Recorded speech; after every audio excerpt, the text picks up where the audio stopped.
Assalamualaikum warahmatullahi wabarakatuh. Innal hamdalillah nahmaduhu wa nasta'inuhu wa nastaghfiruh wa na'udzu billahi min shururi anfusina wa sayyiati a'malina. May yahdihillahu fala mudilla lahu wa may yudlil fala hadiya lahu. Asyhadu an la ilaha illallah wahdahu la syarika lahu wa asyhadu anna Muhammadan 'abduhu wa rasuluh. يا أيها الذين آمنوا اتقوا الله حق تقاته ولا تموتن إلا وأنتم مسلمون يا أيها الناس اتقوا ربكم الذي خلقكم من نفس واحدة وخلق منها زوجها وبث منهما رجالا كثيرا ونساء واتقوا الله الذي تساءلون به والأرحام إن الله كان عليكم رقيبا يا أيها الذين آمنوا اتقوا الله وقولوا قولا سديدا يصلح لكم أعمالكم ويغفر لكم ذنوبكم ومن يطع الله ورسوله فقد فاز فوزا عظيما. Masyaallah muslimin rahimani wa rahimakumullah, segala puji bagi Allah Jalla fi'ula yang karena limpahan rahmat, hidayah serta pertolongannya kita masih diberikan kesempatan untuk bermajlis di tempat yang kita cintai ini untuk melanjutkan pembahasan syarah kitab Bulughul Maram, yakni kitab Taharah pada bab bersuci. Kemudian salawat serta salam tak lupa selalu tercurahkan kepada qudwatul hasanah, suri tauladan kita Nabi besar Muhammad sallallahu alaihi wasallam beserta keluarga, sahabat dan orang-orang yang senantiasa berada di atas sunnahnya. Baik, pada kesempatan kali ini kita akan melanjutkan hadis nomor ke-27. Bayanu kaifiyati izalatil mani minal thawbi. Penjelasan cara menghilangkan al-mani, yaitu sperma, dari pakaian. Ini juga bisa dikatakan penjelasan tentang hukum sperma. Bagaimana hukum sperma tersebut? An Aisyah radhiyallahu anha qalat, dari Ummul Mukminin Aisyah, semoga Allah meridhai beliau, qalat, beliau mengatakan, kana Rasulullah sallallahu alaihi wasallam yaghsilul maniyya thumma yakhruju ila sholati fi dzalika thawbi. Dahulu Nabi alaihi salatu wasallam mencuci sperma, kemudian beliau keluar untuk melakukan sholat dengan pakaian yang tadi beliau cuci, yang ada bekas spermanya, kemudian beliau cuci. Wa ana anzuru ila athril ghusli fihi, dan aku melihat bekas cuciannya tadi. Muttafaqun alaih. Hadis ini dikeluarkan oleh Imam Bukhari dan Imam Muslim. Kemudian dalam riwayat Muslim, laqad kuntu afruquhu min thawbi Rasulillah sallallahu alaihi wasallam farkan fayusalli fihi. Sungguh aku benar-benar telah menggaruk bekas sperma di pakaian Rasul alaihi salatu wasallam. Aku menggaruknya, kata Aisyah, fayusalli fihi. Kemudian Rasul alaihi salatu wasallam salat dengan pakaian yang tadi aku garuk, ada spermanya. Wa fi lafdhin, kemudian dalam lafaz lain, laqad kuntu ahukkuhu yabisan bi dhufri min thawbihi.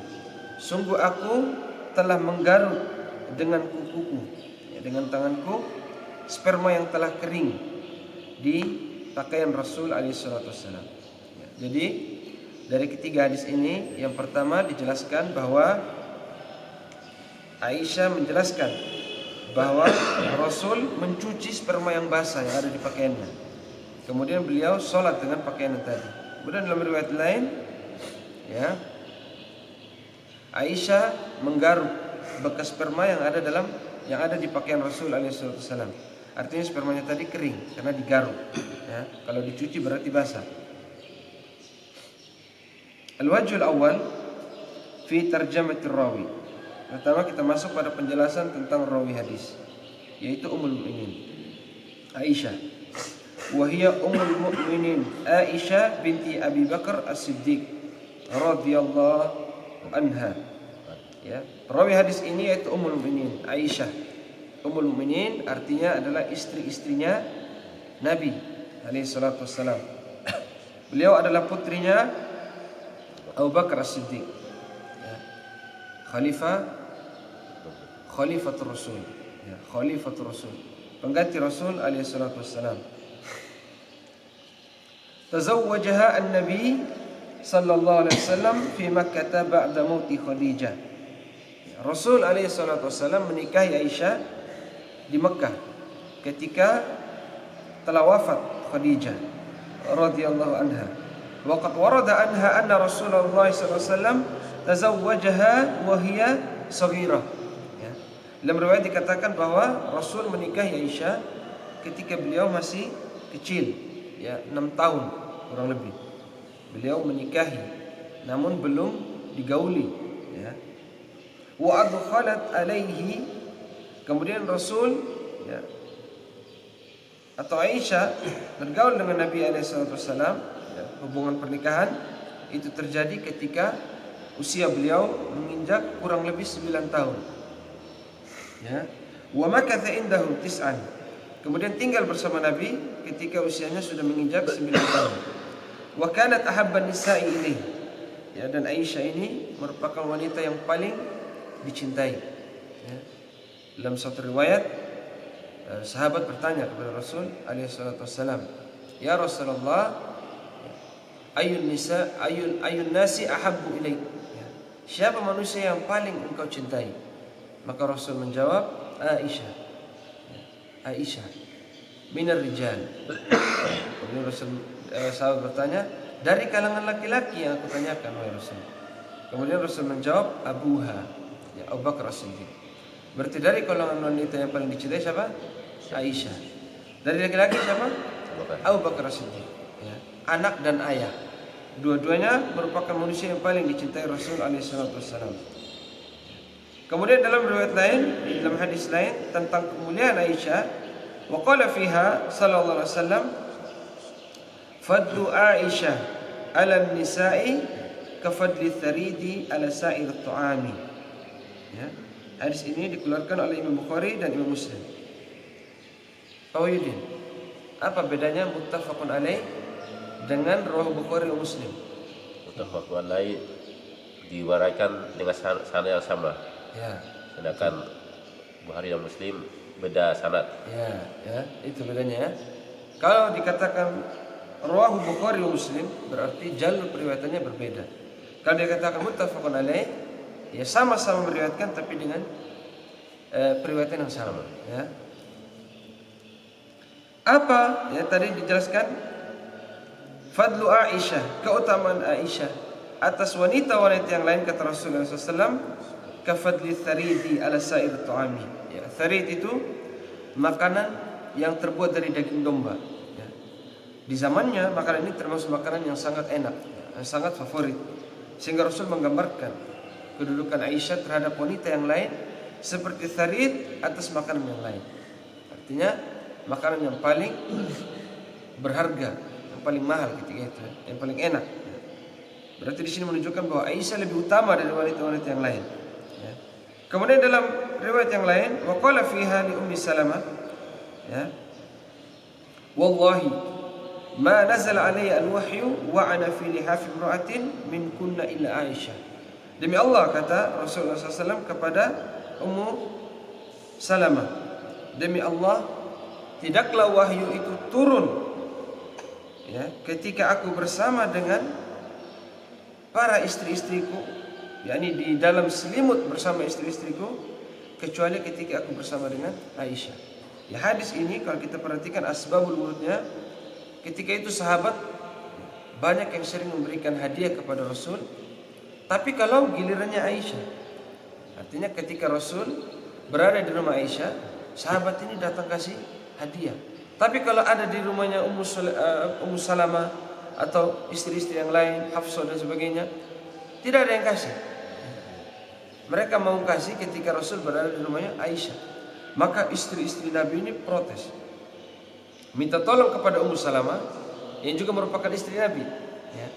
Protes kepada Nabi, katakan kepada sahabat-sahabat, ya, kenapa kalau kasih hadiah ketika Nabi berada di rumah Aisyah saja? Padahal kami juga kepingin mendapatkan keutamaan, kebaikan. Maka Ummu Salamah datang kepada Rasul. Asbabul wurudnya, sebab turunnya hadis ini. Datang Rasul kepada Ummu Salamah kepada Rasul alaihissalam, ya, menyampaikan protes tadi. Ya Rasulullah. Awalnya Rasul berpaling, terus disampaikan sampai Rasul mengatakan hadis ini. Ya Ummu Salamah, la tu'dhini fi Aisyah. Wahai Ummu Salamah, jangan engkau menyakitiku dengan protes tentang Aisyah, mengatakan ini dan itu tentang Aisyah. Ya, wallahi ma nazala alayya al-wahyu wa ana fi lihafi imra'atin min kunna illa Aisyah. Demi Allah, tidaklah wahyu itu turun kepadaku ketika aku berada di selimut para istri-istriku kecuali ketika aku berada dengan Aisyah. Artinya wahyu tidak pernah turun ketika Rasul tidur di dalam selimut bersama istrinya kepada istri-istri yang lain kecuali Aisyah. Wa ma tawaffahu Allahu nabiyahu sallallahu alaihi wasallam illa fi baitiha. Dan Nabi alaihi salatu wasallam tidaklah diwafatkan oleh Allah Subhanahu wa taala kecuali berada di rumah Aisyah. Wa fi yaumiha, dan giliran waktu itu gilirannya Aisyah. Giliran Aisyah. Giliran maksudnya giliran ini ya, menginapnya Rasul di rumah-rumah istrinya. Wa qad asnadathu ila sadriha, dan Rasul wafat di pangkuan Aisyah. Walam talid lin-nabi alaihi salatu wasallam syai'an ala shawab. Dan menurut pendapat yang rajih, yang kuat, bahwa Aisyah tidak pernah melahirkan, ya, tidak pernah melahirkan anak dari Rasul atau dari orang lain, ya. Beliau diberi kunyah Ummu Abdillah, ya, karena beliau membesarkan ponaannya, makanya diberikan kunyah Ummu Abdillah. Ya, jadi boleh memberi kunyah dengan selain anak kita, dengan anak yang kita rawat misalnya, boleh. Ya, kita langsung masuk saja pada hadis.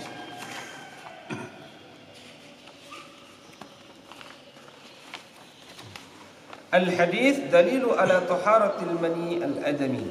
Ya. Hadis ini menunjukkan kesucian spermanya anak Adam, ya. Dan ini menunjukkan bahwa sperma itu suci.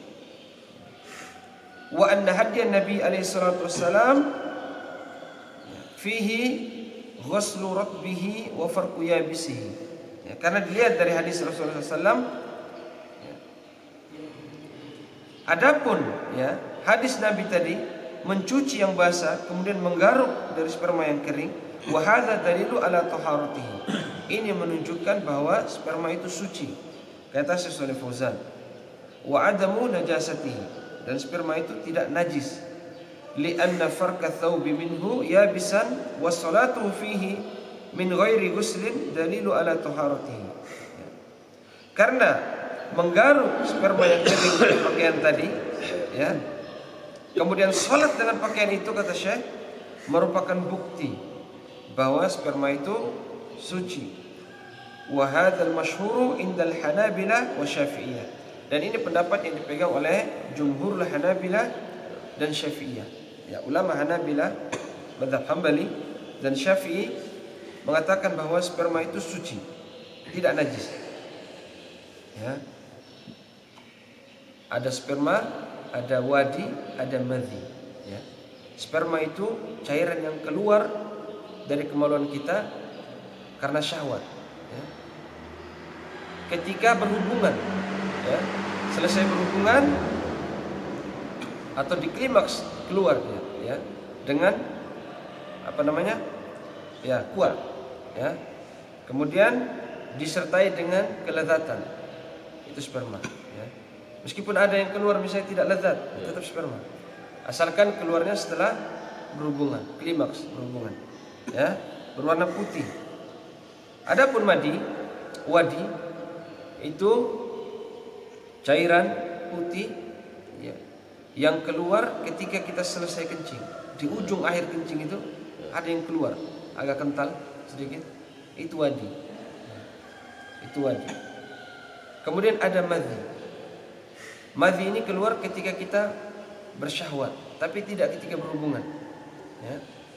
Ketika kita memiliki syahwat, misalnya kita jauh dari istri kita, kemudian kita syahwat, ya, kemudian keluar, ya, dan tidak disertai dengan kelezatan keluarnya, tidak kuat seperti sperma, yaitu madhi.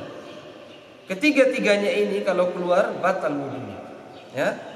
Ketiga-tiga ini kalau keluar batal wudunya batal. Tapi perlakuannya beda. Kalau sperma wajib baginya untuk mandi. Ya, Nabi mengatakan innamal ma'u minal ma'. Ya. Keluarnya sperma itu mewajibkan seorang untuk mandi, yaitu mandi janabah. Ya.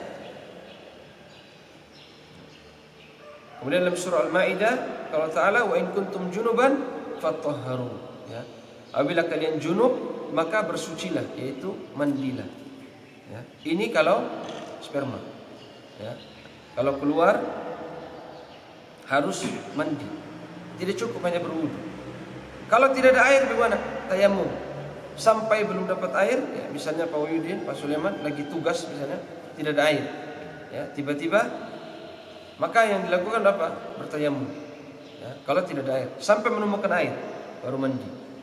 Ya. Nah, bagaimana hukumnya? Khilaf para ulama. Untuk sperma ini khilaf. Apakah dia suci atau najis? Karena di sini tadi dijelaskan, ya ulama Hanabilah dan Syafi'iyah mengatakan suci. Akan tetapi ulama Malikiyah, ya, kemudian Hanafiyah mengatakan sperma ini najis. Nanti dijelaskan ada perincian.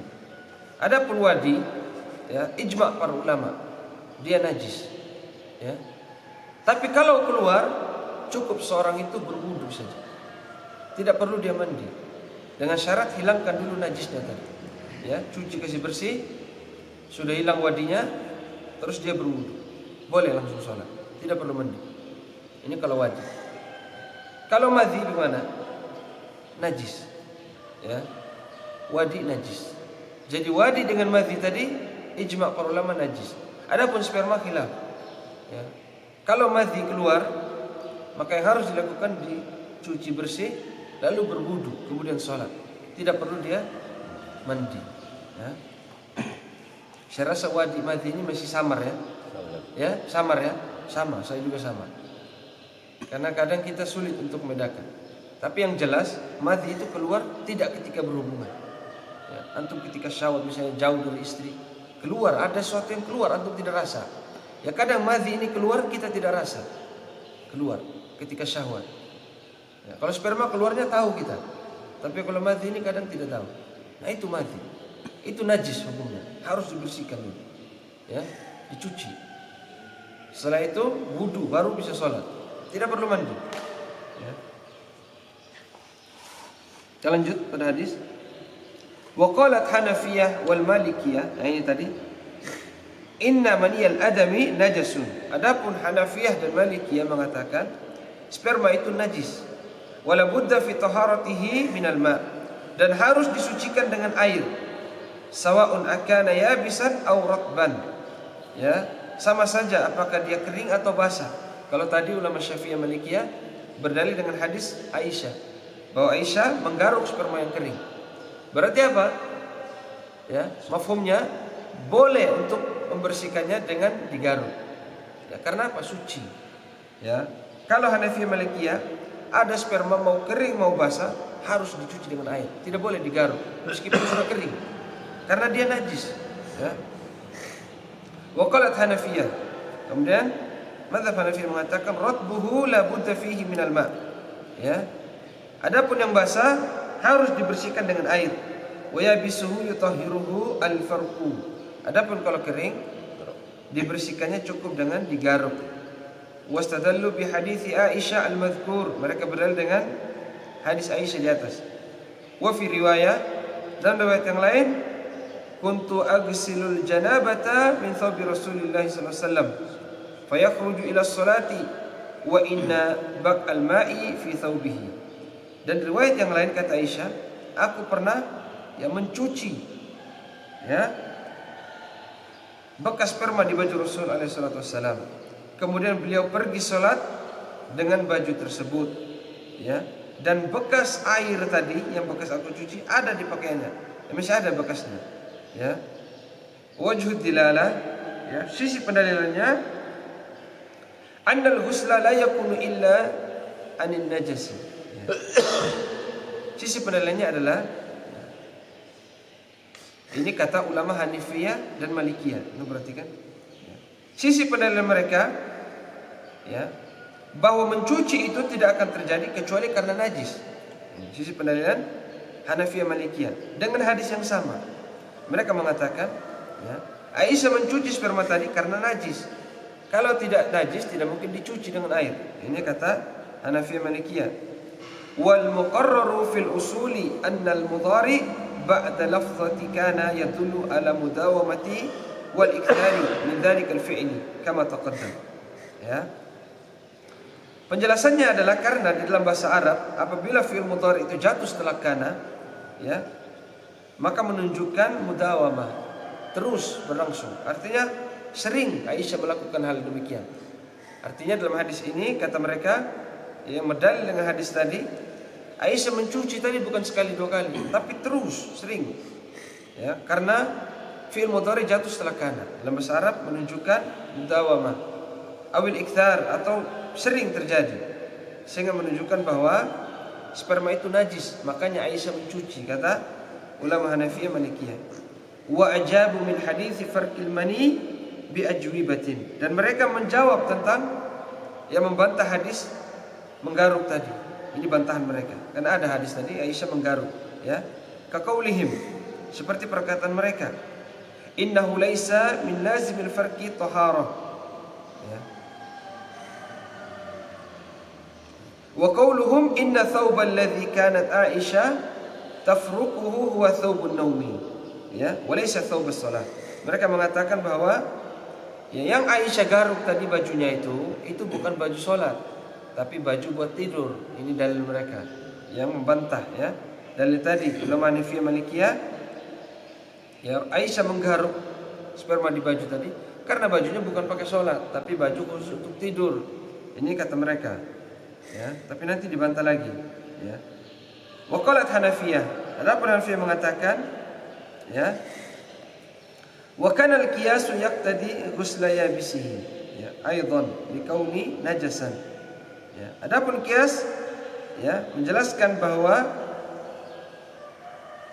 yang kering itu harus dicuci juga, ya, karena najis. Walakinnahu tarka lil ahadithi al-warida fi farqihi duna ghuslihi. Beliau menolak atau menyampingkan hadis Aisyah yang menggaruk, yang kering tadi. Kata Imam Hanifiyah, ya, ulama Hanifiyah, yang kering atau yang basah harus dicuci dengan air, tidak boleh digaruk, ya.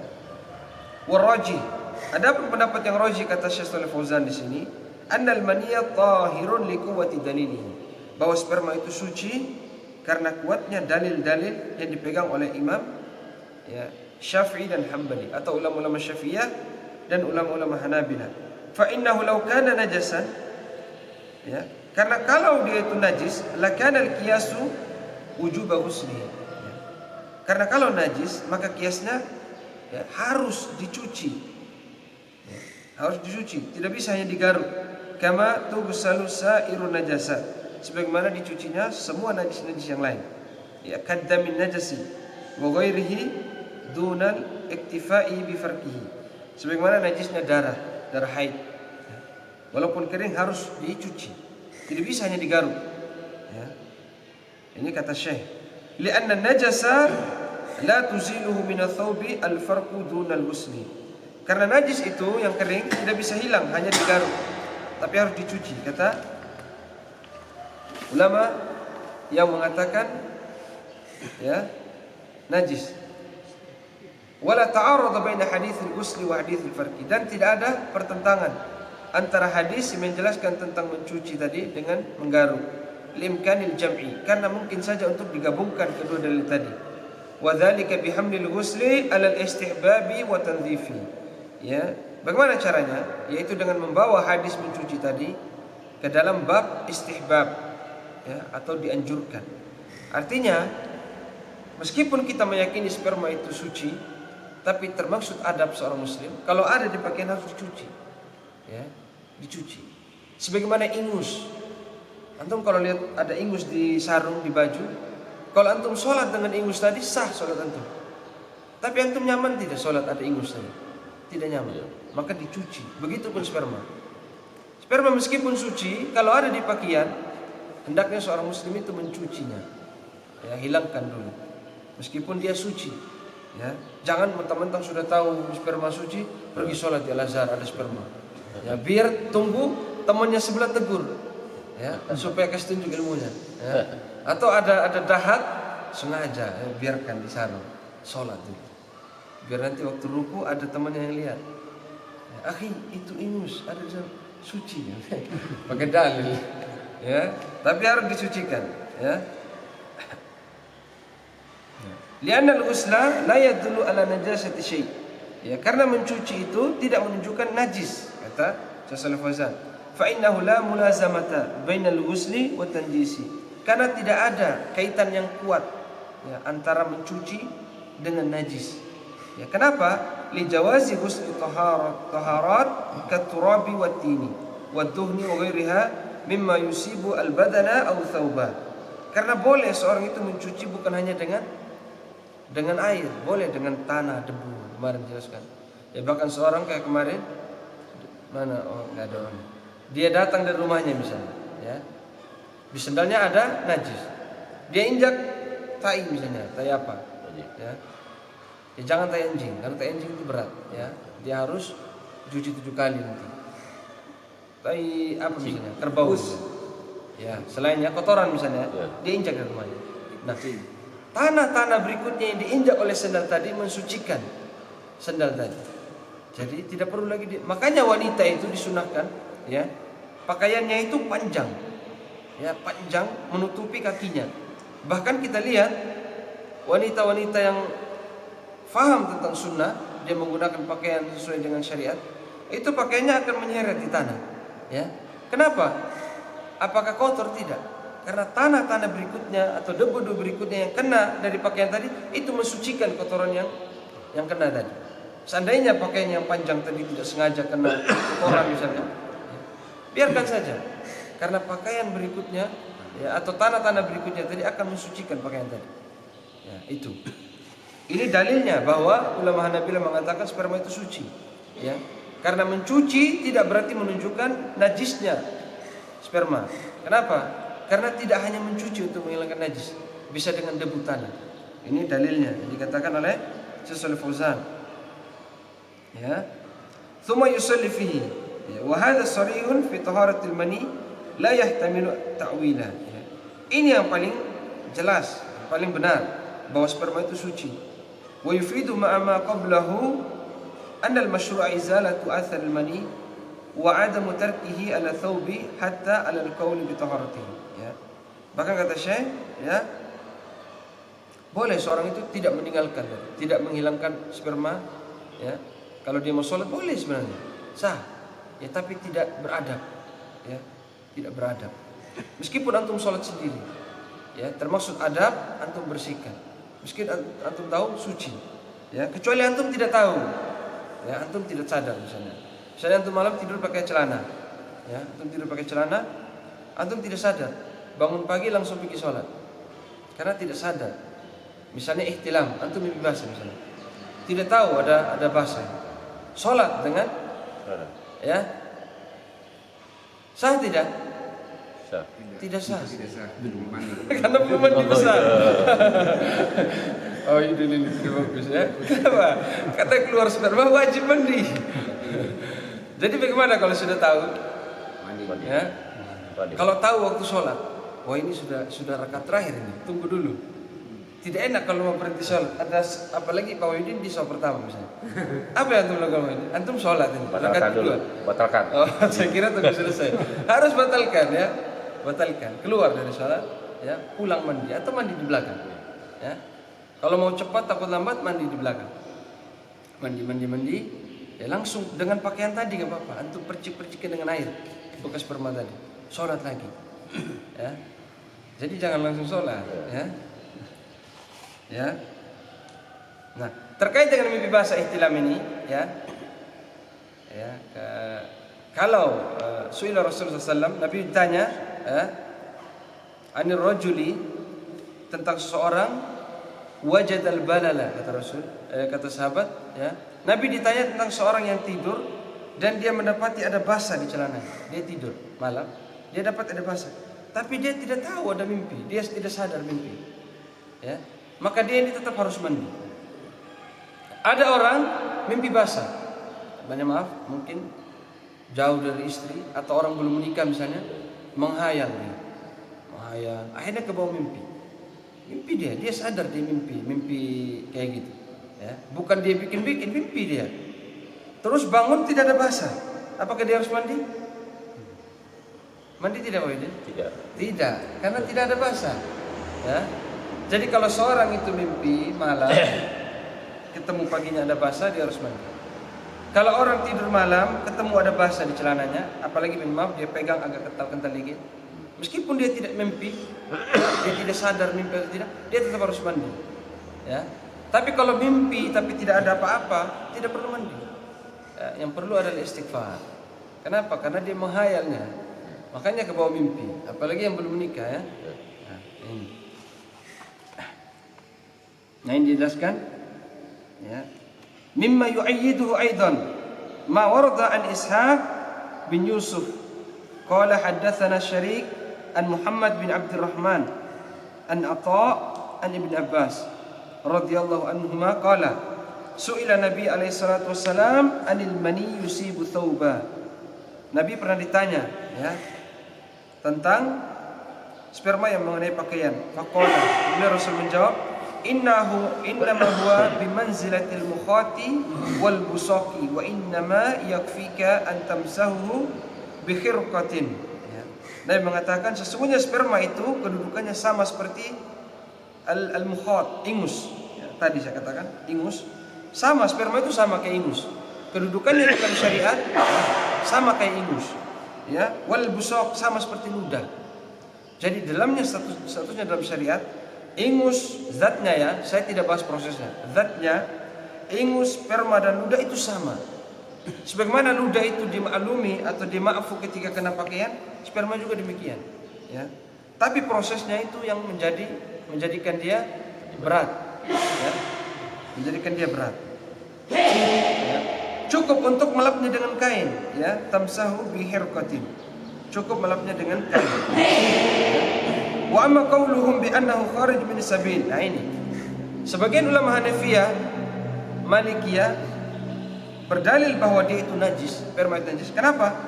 Bi annahu kharijun min sabil, karena dia keluar dari jalur kencing, ya. Wa kullu kharijin min sabili fa huwa najasun. Mereka mengatakan, ya, sperma itu najis. Ya, ulama Hanafiyah dan Malikiyah. Kenapa? Karena jalur keluarnya sama dengan jalur keluarnya kencing dan madhi tadi, ya.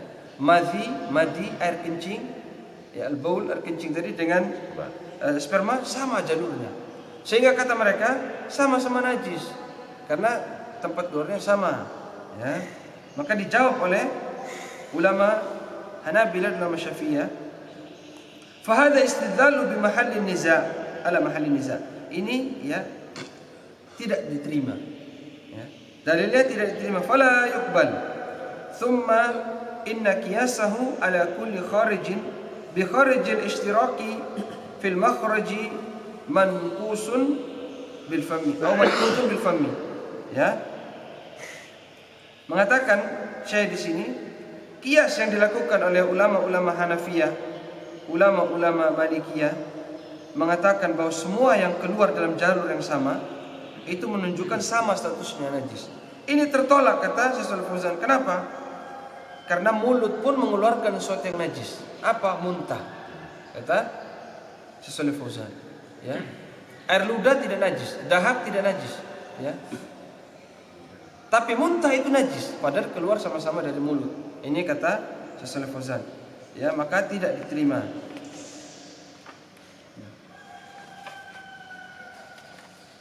Ini pendapat jumhur ulama, ya. Nah, seperti ini juga beliau mengatakan, wa hadza kaduburi, seperti seperti pantat, ya. Makhrajul rihi tahir, ya. Kentut itu udaranya suci, kata Syekh. Wal ghaitu najasun.